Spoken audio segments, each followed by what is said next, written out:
Good afternoon, everyone. Welcome to the Montgomery County Council. Today, we will be reviewing the proposed list of 2022 state priorities proposed by our Office of Intergovernmental Relations.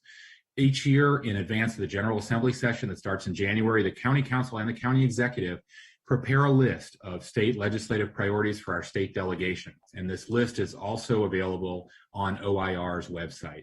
The purpose is to communicate to the delegation the county's needs and our agenda so that our great Montgomery County delegation can best serve us in Annapolis. In November, the council will review and take positions on pre-filed local and bi-county bills. In January, the council will meet bi-weekly to review and take positions on other state bills as they pertain to our county's priorities. So let me first recognize Ms. Wellens. I was just going to defer to Ms. McCartney-Green. Starting, Ms. McCartney-Green. Okay, thank you. No, that's fine. We're one team, so I appreciate that, Christine.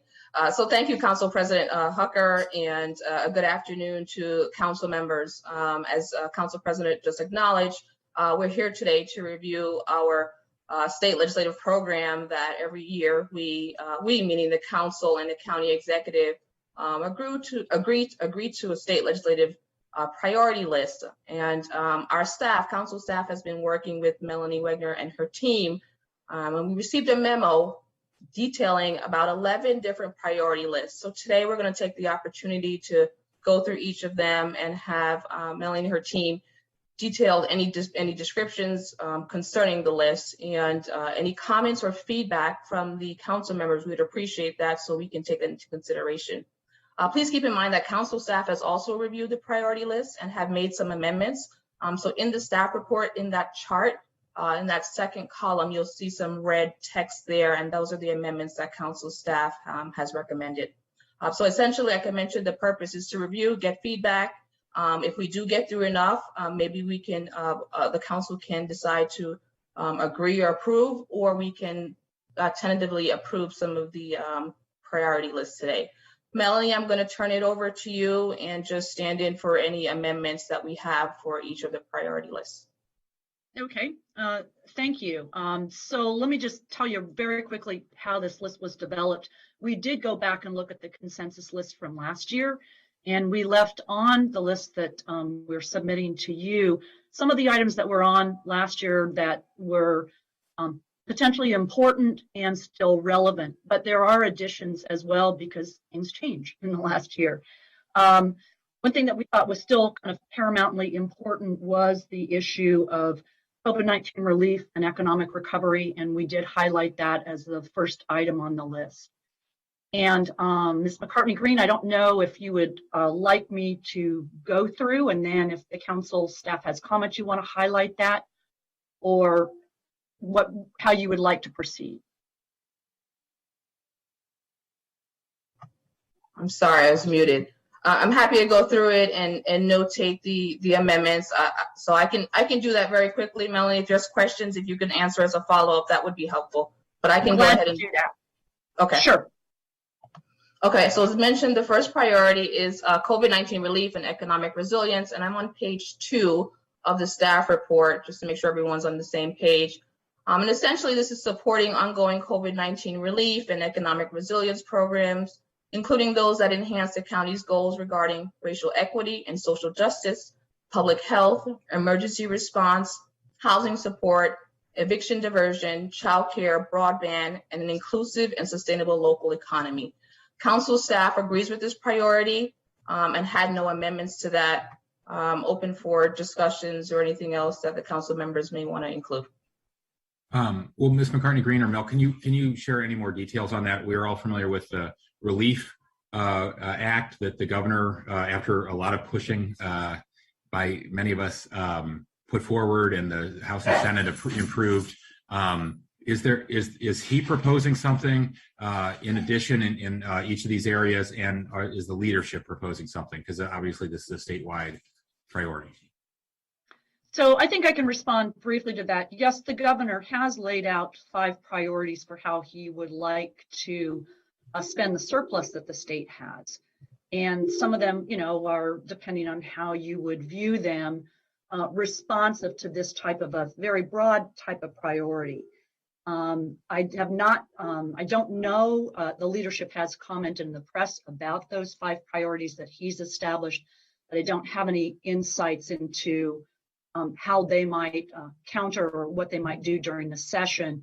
So that's why this is that broad, and that's why it is that broad, since we just don't really have any more information about it. I appreciate that. I mean, it's early, we have time, but if you could, if you could get back to us with more details, I've been remiss probably in not following everything the governor's put forward, but what I've seen the media cover is this canard of refunding the police that no one is really defunding, and also, replenishing the rainy day fund when we're still in the middle of a rainy day. But if you could get back to us with some of his other priorities that might be more interesting, like racial equity and social justice and public health, and anything to help our small businesses, that would be really helpful. Yeah, since we're pressed for time, I'd be glad to just send you a note on what he outlined as 5 key priorities for spending priorities largely.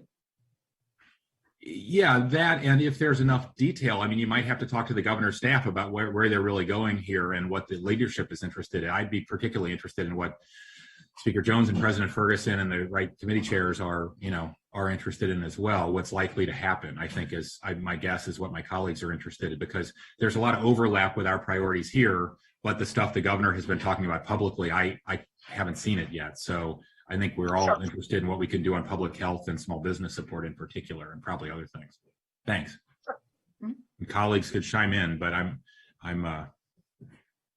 trying to move this forward. Thanks. And so the next priority list is fiscal health and economic development. And so this is ensuring that the state budget respects the nexus that exists between the state fiscal stability and its county's fiscal health, and respects county's role as a delivery system for public services.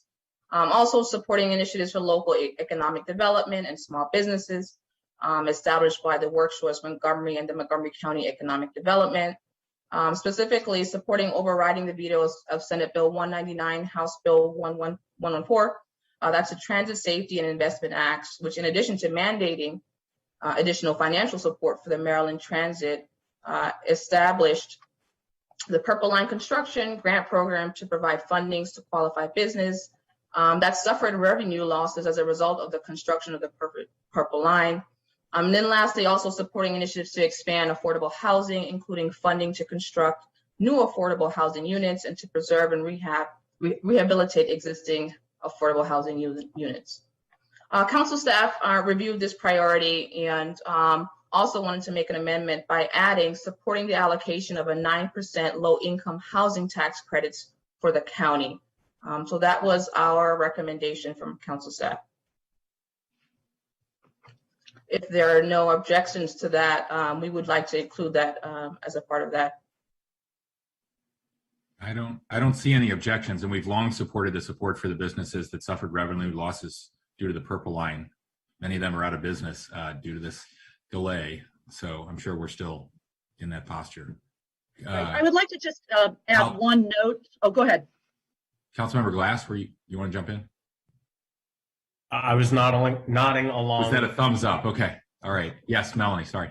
Yeah, I just wanted to note that it's likely that the General Assembly will be convening a special session potentially the week of December 6th, and they will be required to take up vetoes at that point. The overrides, yeah.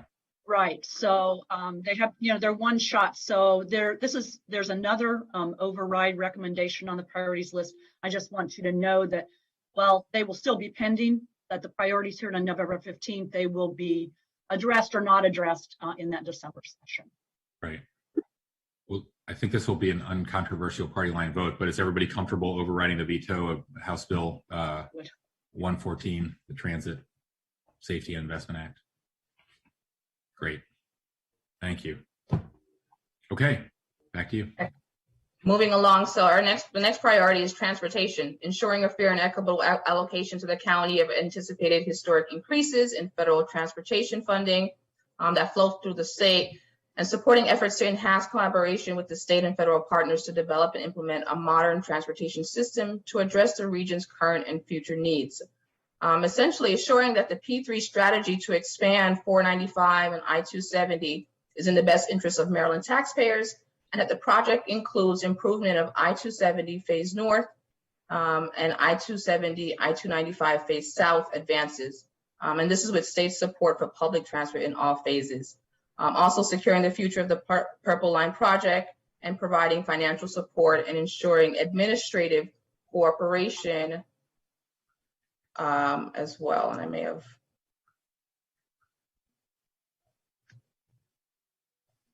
cooperation as well. So council staff agrees with this transportation priorities and had no additions to make to that. There are other initiatives of supporting the Corridor Cities Transit Project, reinforcing the Maryland Department of Transportation commitment to pedestrian and bicycle safety, both through policy and investment, and reinforcing the Maryland Department of Transportation support for local transit and highway user revenue distributions.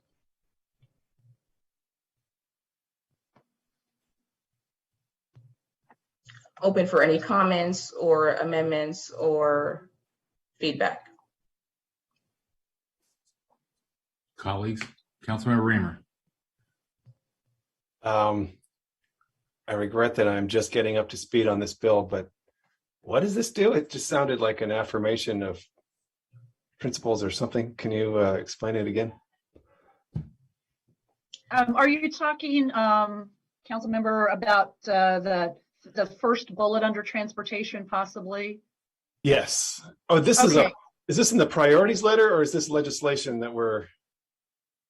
This would be included in the priorities letter. And I see. you're going to see a statement like this again, and there could be a way to consolidate and maybe write one statement, but we're very interested in obviously the infrastructure bill and the reconciliation package pending at the federal level.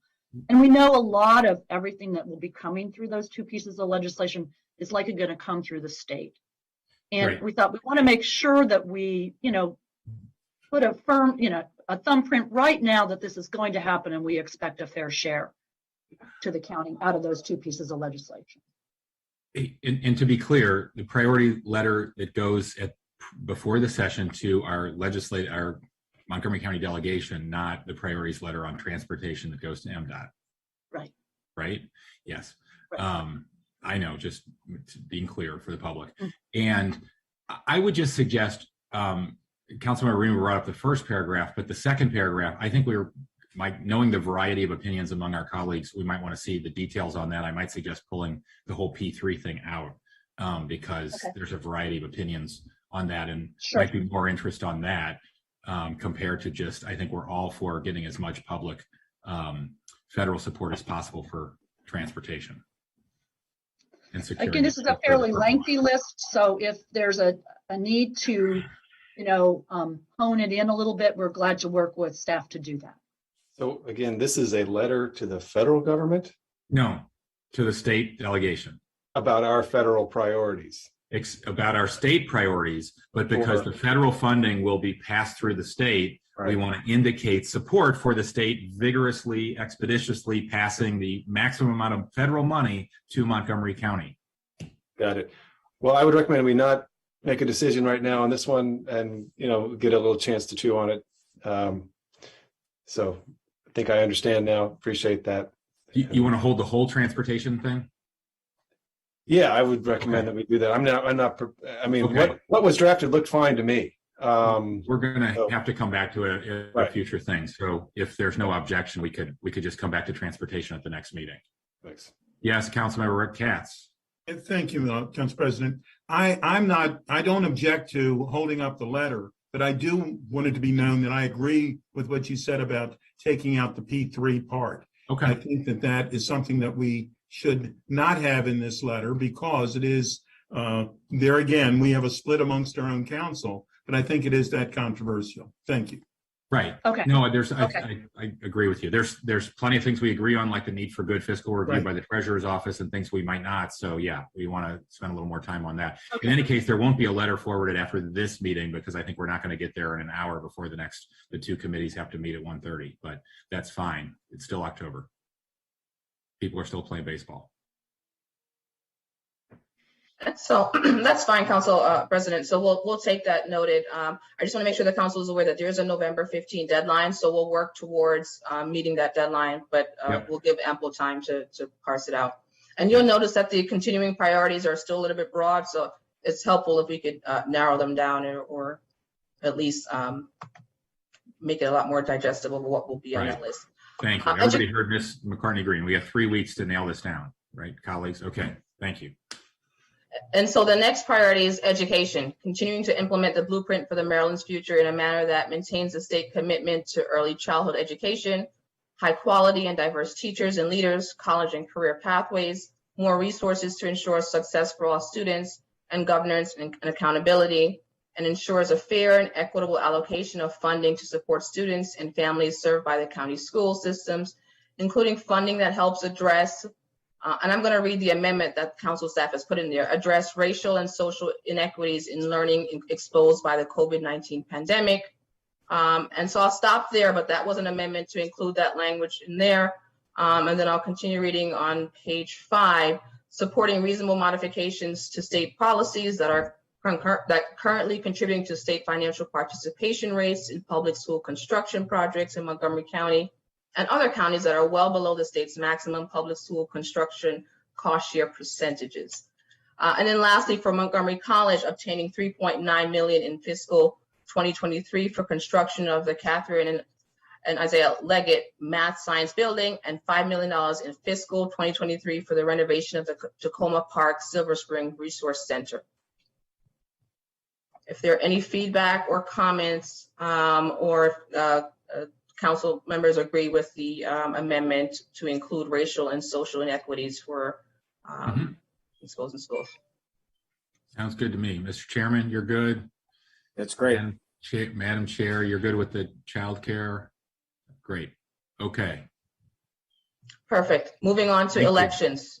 Supporting efforts to require the state to cover 50% of the cost of voting equipment and related systems as originally envisioned in 2001, when the state created the uniform statewide voting system, and to ensure that appropriate local input is obtained before State Board of Elections makes procurement decisions that obligate county funds.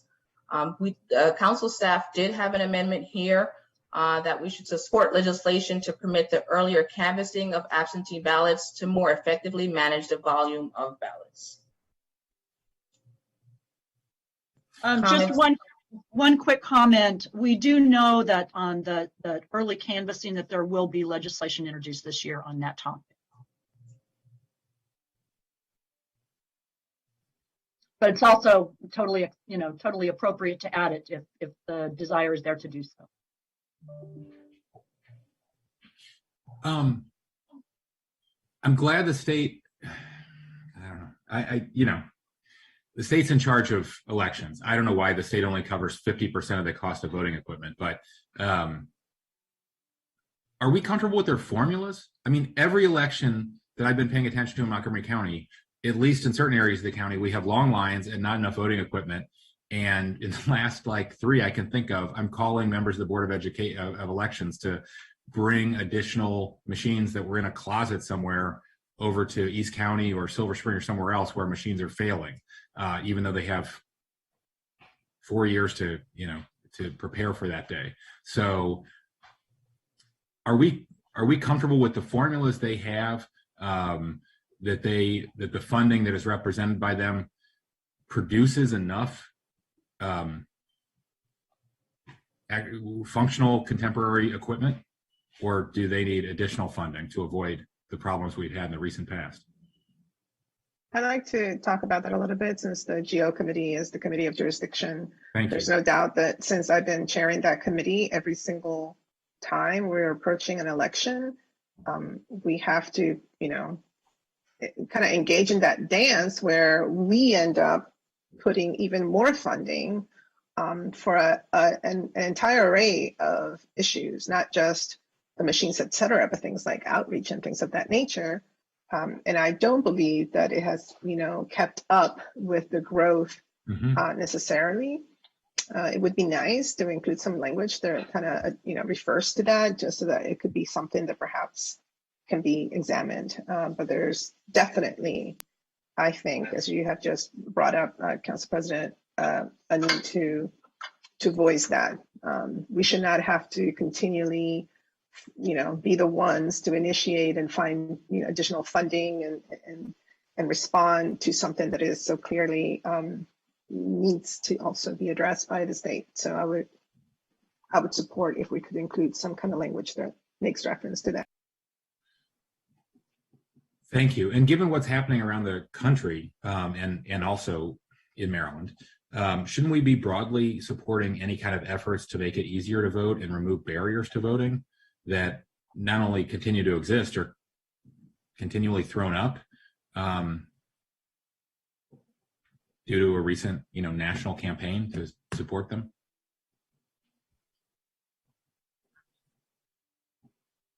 I'm sure there will be bills on those Absolutely. topics. Okay. So I'll make that notation there to increase and support that additional funding. Thanks. Moving on to the next priority, environment. To help advance the county's chief climate goal of achieving the zero greenhouse gas emissions by 2035, ensuring a fair and equitable allocation to the county of anticipated historic increases in federal infrastructure funding that will flow through states and support efforts to enhance collaboration with state and federal partners to address climate change. Communities across the state, the county, and the world must do their part to curb the cataclysmic social, environmental, and economic impacts of climate change. Council staff agrees with this environmental priorities and did not have any amendments. Open for any feedback from council members.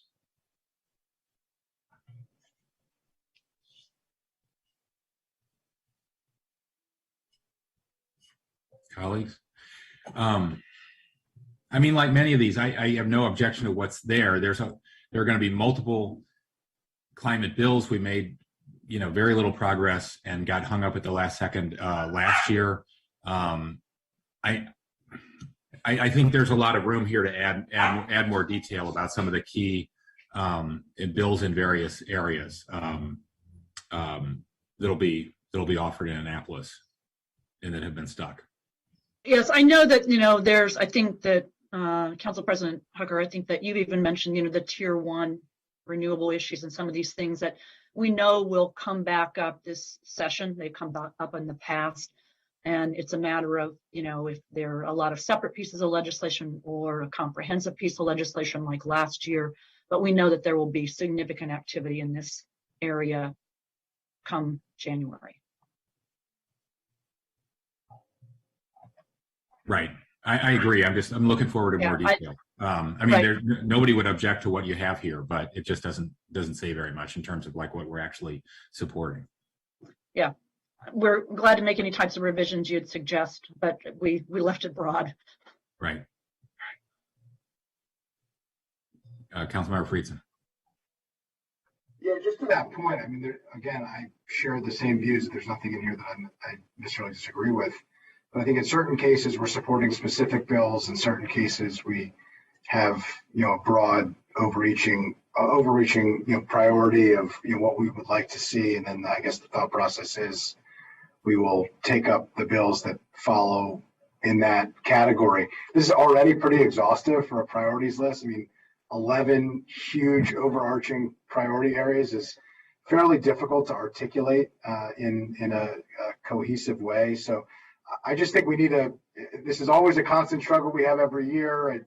We've been raising it since literally the first day this new council convened, the morning after we took office on December the 4th in 2018. But, I do think at a certain point, we've got to decide, do we want specific bills here? Or do we want the major areas of interest, the major policy pushes, and then the bills will fit into those categories? I do think we have to hone in on exactly what this is and what this isn't, and then how we're prioritizing. At one point, we had talked about 3 or 4 key priority areas that the county was going to go all in on and try to push across the finish line. I am a little bit concerned if we have a handful of bills or more in 11 different policy areas, that could be, the county prioritizing 60, or 70 bills, and it's going to be really hard to go all in with, the weight of the county on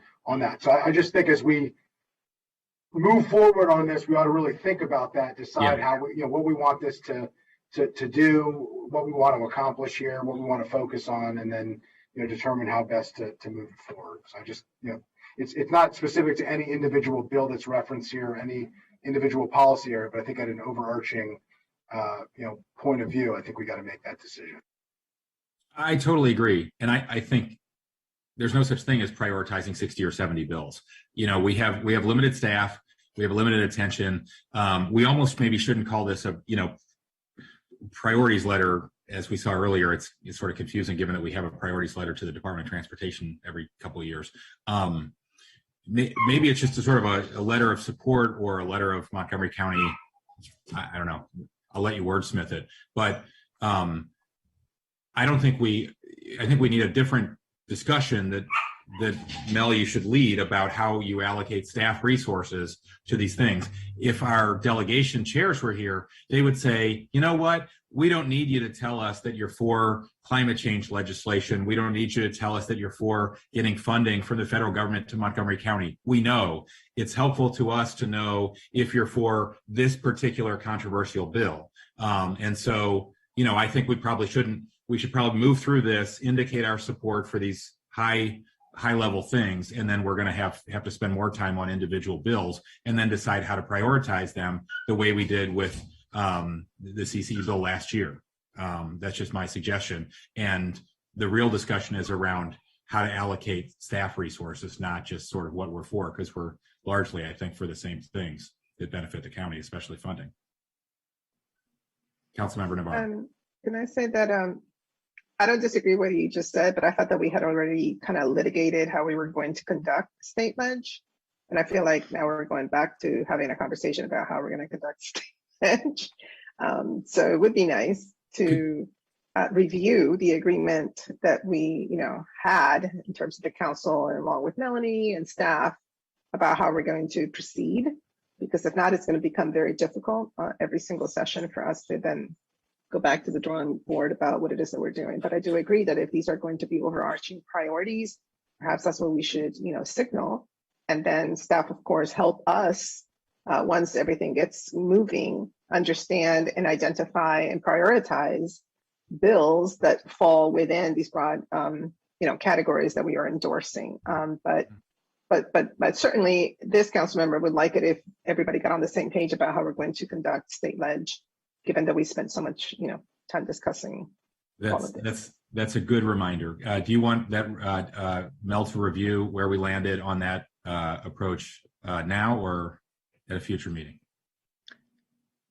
No, I think that should be leadership along with Marlene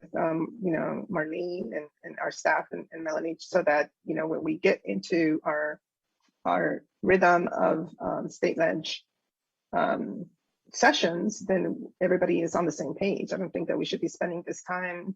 Yeah. Okay. Sounds good. We'll get that sent out. Okay. I would just say that we do have documentation about how we do this, and so we do have it all written down. And I think it's a matter of reviewing those documents and making sure everyone's still on that same page. Agreed. Yep. Okay. HHS. Yeah, just to add to that, Council President, it's been a practice in the past for the council to narrow to 3 or 4 priorities. So we've had an opportunity to narrow it down. It's just coming up to that agreement. But I do think it's important to review that MOU so we're all on the same page. In that same vein, I'll continue. HHS, Health and Human Services, supports all efforts to develop and implement a statewide plan to address this. Sorry, I have a request from the chairman to go back to education just for a second. Okay. Thank you very much, President Hucker, and I apologize. I missed this when we were going through it. I was excited about our focus, but forgot one of the things that we've highlighted is incredibly important to us, and we know is going to be important statewide. And so I'd suggest to my colleagues that we have a statement that reads as such: support an increase in mental health and social and emotional learning staffing and practices for our students. It's something that we have focused on. We certainly want to have state partnership in being helping us to support that effort financially, but certainly something that we all agree is incredibly important. So I'd just like to see that we might add something like that in. Okay. Great. Thank you. Okay. HHS. Supporting all efforts to develop and implement a statewide plan to address the shortage of residential treatment center beds for youth under age 18 who wait months to enter treatment or who are not able to be served at all. The plan should increase the number of available beds and broaden the populations of youth able to be served by the program, accounting for the myriad reasons that these beds are in short supply. Also, supporting initiatives to mitigate eviction and keep residents housed as a part of COVID-19 economic recovery, including specifically the reintroduction of House Bill 729 and Senate Bill 530. That's the landlord and tenant eviction actions, filing surcharge and prohibited lease provisions, and House Bill 31, courts, surcharge, and payments to special funds, prohibited lease of 2021. These bills have the goal of protecting tenants from superfluous eviction filings by raising the surcharge filing fees from summary ejectment, that's a failure to payment process, to tenant holdover and breach of lease actions against a residential tenant. Maryland has among the lowest fees in the country for filing these actions. By raising the fees, landlords could not be incentivized to turn to the courts at the earliest opportunity to resolve these disputes. So council staff has reviewed that and has made the minor adjustments or amendments with listing the specific bill numbers. Great, thank you. Council Vice President Albornoz. I see Councilmember Navarro had her hand up. Yeah, Councilmember Navarro, if you want to go first. You had texted me, Gabe, but go ahead. Okay. Sorry. Very quickly, just super quickly, following up on what Councilmember Rice had brought up, we have had tons of committee sessions about the shortages that we are experiencing, not just with nurses, but also with mental health professionals, specifically, culturally proficient, bilingual, et cetera. And a lot of that could be also helped by changes at the state level in terms of credentialing, licensing, access to higher education and things like that. So if we could include some kind of a blurb that at least highlights that as a priority would be super helpful, because we continue to just reach a dead end every time we have these conversations with folks locally in HHS, because there's a role that the state plays that is very significant. So I want to make sure we also align that. I totally concur. And I appreciate Councilmember Rice's recommendation for the language earlier around mental health services, which obviously totally agree with as well. So just a couple 30,000 feet things. This is my third rodeo with regards to state legislation. Concur with everything that everyone has said about taking some time in advance of these sessions to review what we had agreed upon the previous year, which there's obviously a ton of stuff going on on every conceivable level, but would be good to create a time and space for us to refresh, talk about processing questions in advance of these sessions, which would be great. And then we don't have to waste time, just kind of rehashing the same conversations year after year. But everyone agrees. The thing that I would say, though, is that obviously it's impossible to disagree with any of these recommendations, as Councilmember Friedson noted, and everyone. They're all super important. And we do, as we go back and look at what to prioritize and what not to prioritize. But I also would love for us to have broader discussions on strategy. So this is a good example within HHS. So this issue of lack of beds, it's a crisis. All 6 of our local hospitals.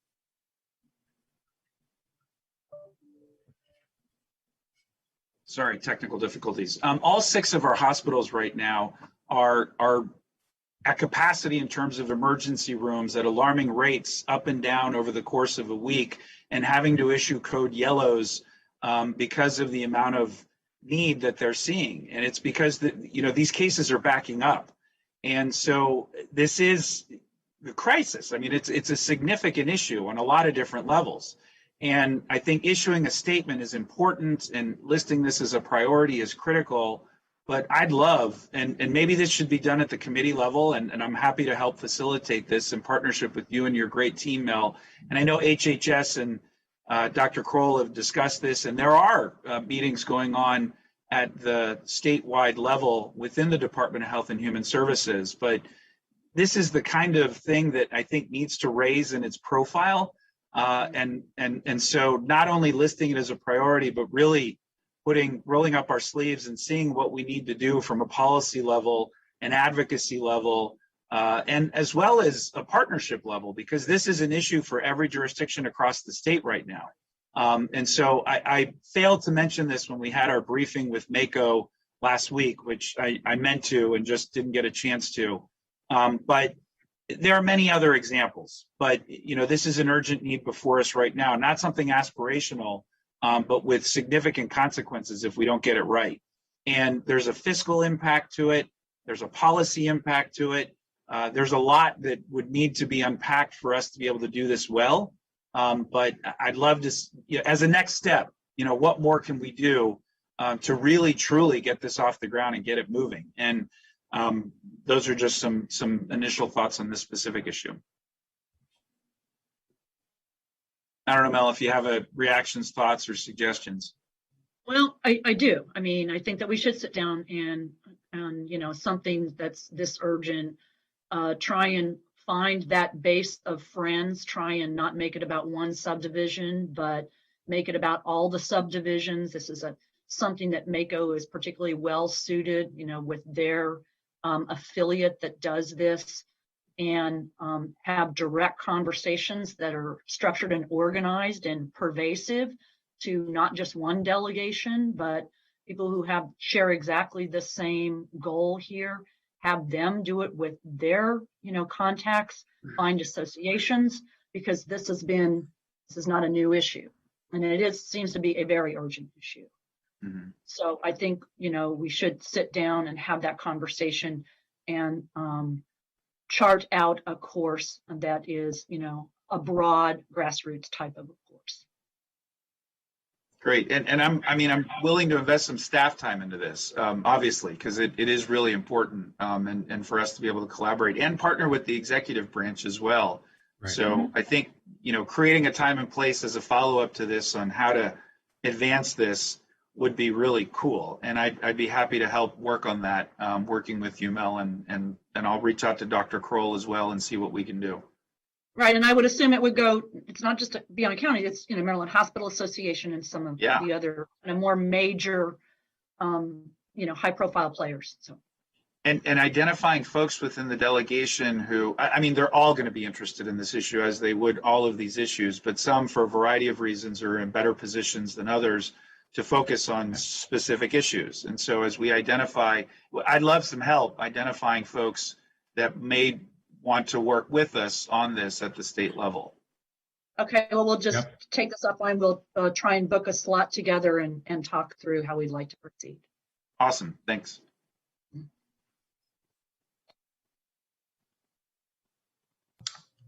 With that, I'm going to move to the next priority, the ninth one, that's public safety, monitoring implementation of the Maryland Police Accountability Act of 2021, and supporting efforts to enhance this police reform package to address legal and operational challenges that rise to the surface as implementation continues to roll out at both the state and local levels.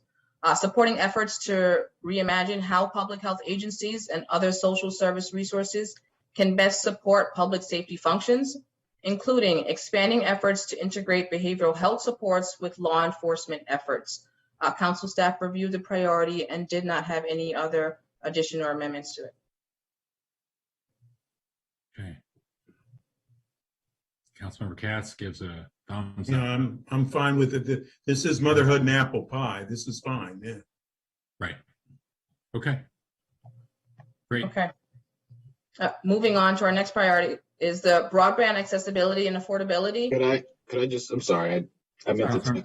Councilmember Toronto, go ahead. Thank you. On the public safety, I know several of our delegation, Senator Smith and others are pushing a bill to eliminate and really roll back charging juveniles as adults. It might be something that I'm certainly supportive of. I think it's something we might consider. We can treat it as an individual bill, but I think, if I just wanted to raise it for colleagues because I wanted us to be aware of it. And I think it's something we should consider supporting. Thanks. And Mel, you're aware of that as well? Yes. Okay. Okay, I've noted the same, Councilmember Toronto.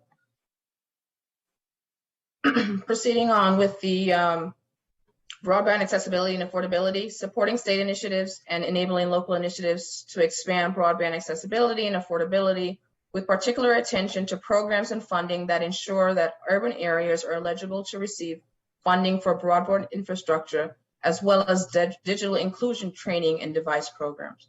Council staff agrees with this priority and had no other additions or amendments. Councilmember Rice.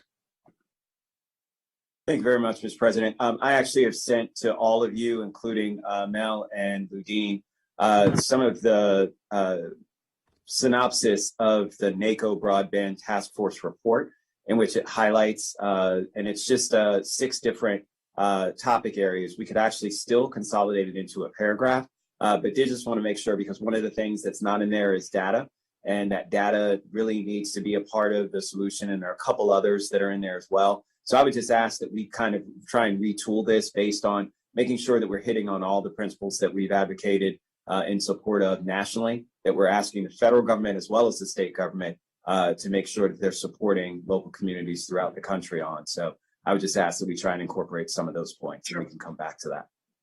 Sure. Great. Will do. Okay. And so now we're on cybersecurity.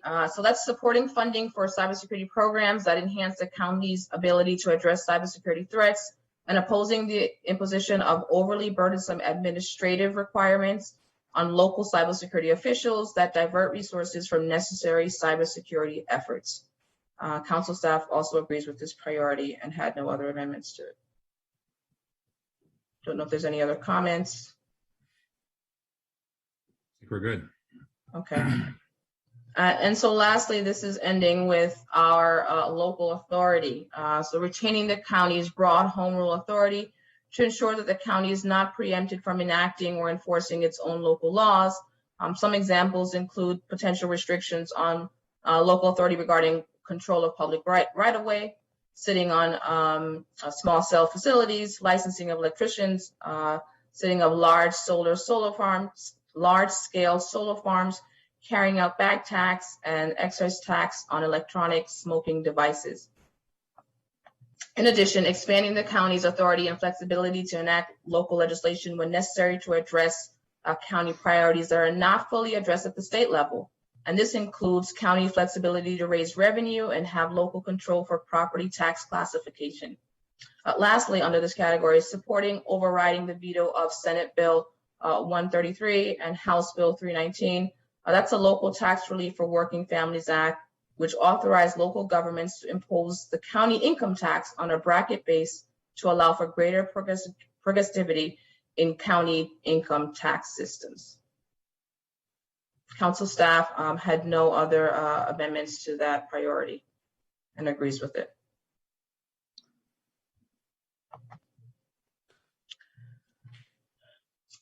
Great. At this. Go ahead. Sorry. No, at this time, we received comments obviously from the council members and we'll take those into consideration. My whole understanding is the county council is broadly approving of some of these priorities, but looking forward to coming back of reviewing our MOU and notating some of the amendments that were made. So I presume that a follow-up meeting will take place so that we can narrow it down.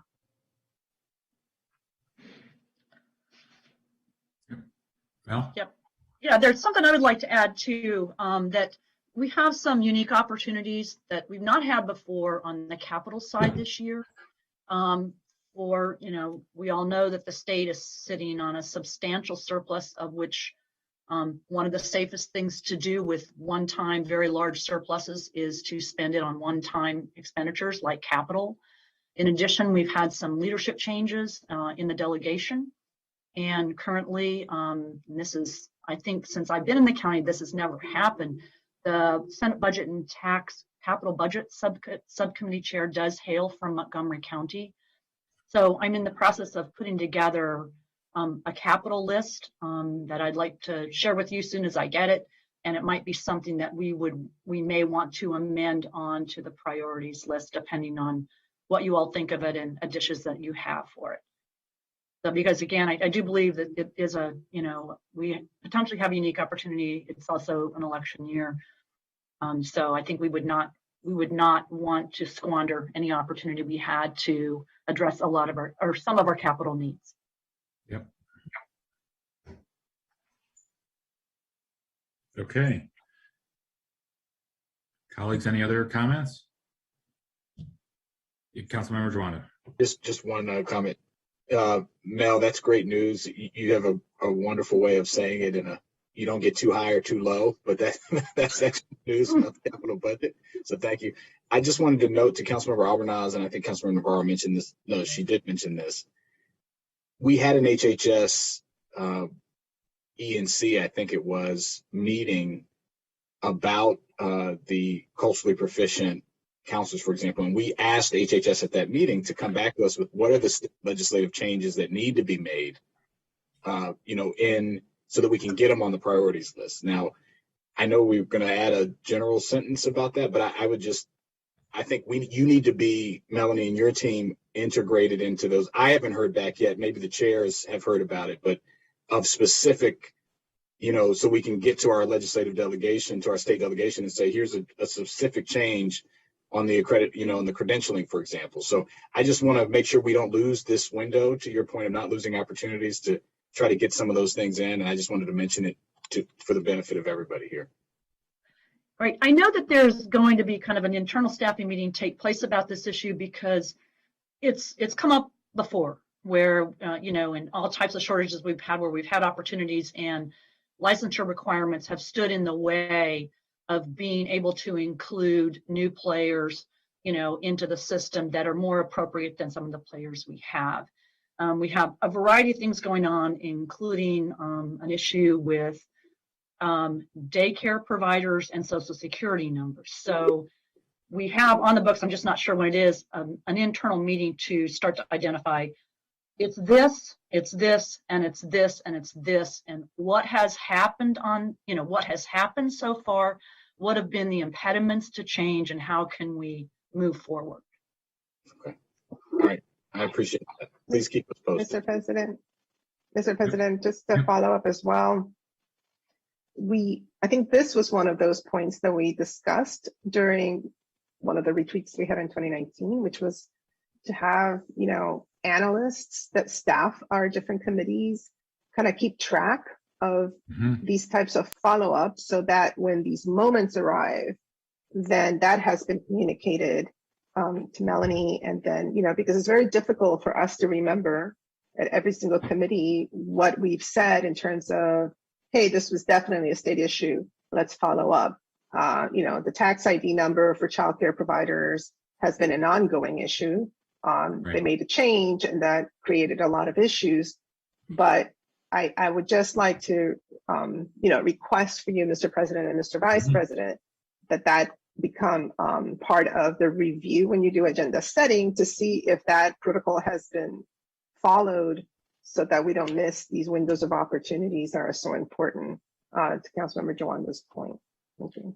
That's a great point. Ms. Michelson, where are we on council staff tracking those sort of deadlines and initiatives on that initiative?